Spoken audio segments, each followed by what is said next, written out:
बोंबील आणले ना की मंडळी बऱ्याच लोकांना हा प्रश्न असतो की त्यातील पाणी कसं गाळायचं आणि ते कुरकुरीत कसे फ्राय होतील.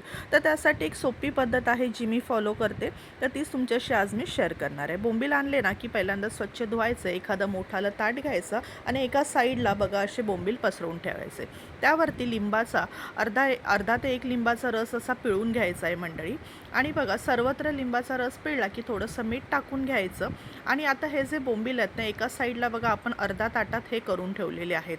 तर आपल्याला काय करायचं आहे की ह्यावरती कुठलाही पाटा वगैरे किंवा जड वस्तू ठेवायची अजिबात गरज नाही. लिंबू पिळलं, थोडंसं मीठ लावलं की असं थोडासा टेका लावायचा, म्हणजे खाली एखादी उंच वस्तू वगैरे ठेवायची आणि थोडंसं ताट आहे ना क्रॉस करून 10 ते 15 मिनटं बघा बोंबील असेच सोडून द्यायचे.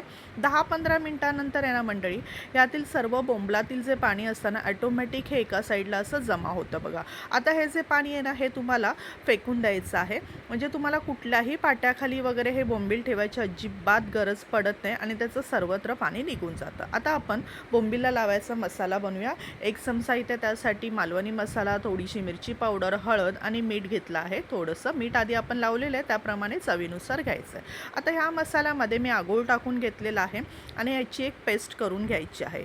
आता ही पेस्ट जी आहे आपल्याला ही सर्व बोंबलाला लावून घ्यायची आहे. तर आता बघा बोंबलातलं सर्व पाणी निघालेलं आहे. बोंबलातलं पाणी असं निघालं ना की बोंबील कसे तळल्यानंतर एकदम कुरकुरीत असे होतात.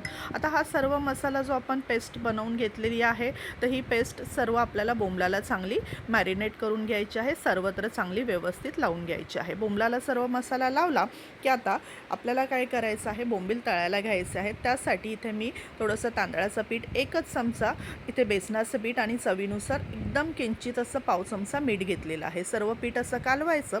एक तवा ठेवायचा गॅसवरती आणि तेल ओतायचं आहे. बोंबलासाठी तेल जे आहे ना कडकडीत असं तापलेलं मंडळी पाहिजे, तरच बोंबील तुमचे कुरकुरीत असे फ्राय होतात.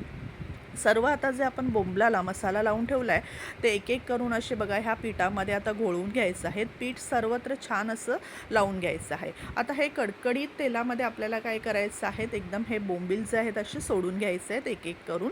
आता बघा गरम गरम तेलात जेव्हा तुम्ही बोंबील सोडणार ना तेव्हा तुमचे बोंबील एकदम कुरकुरीत असे फ्राय होतात, अजिबात खाली चिकटत नाही. तर तुम्ही बघू शकता बोंबील कसे एकदम छानपैकी एका साईडनी फ्राय झालेले आहेत.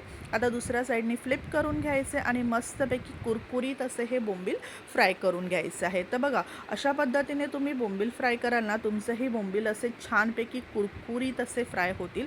नक्की एकदा ह्या पद्धतीने तुम्ही करून बघा, तुम्हाला आवडतील बघा. ही रेसिपी आवडली असेल ना मंडळी तर चॅनलला सबस्क्राईब करायला मात्र विसरू नका आणि तुम्ही तुमचे जे रिव्ह्यू आहेत हे मला नक्की शेअर करा. तुम्हाला रेसिपी आवडली असेल तर मला नक्की कमेंट करून सांगा. व्हिडिओ जास्तीत जास्त लोकांपर्यंत शेअर करा, कमेंट करा आणि लाईक करायला विसरू नका. व्हिडिओ बघितल्याबद्दल धन्यवाद.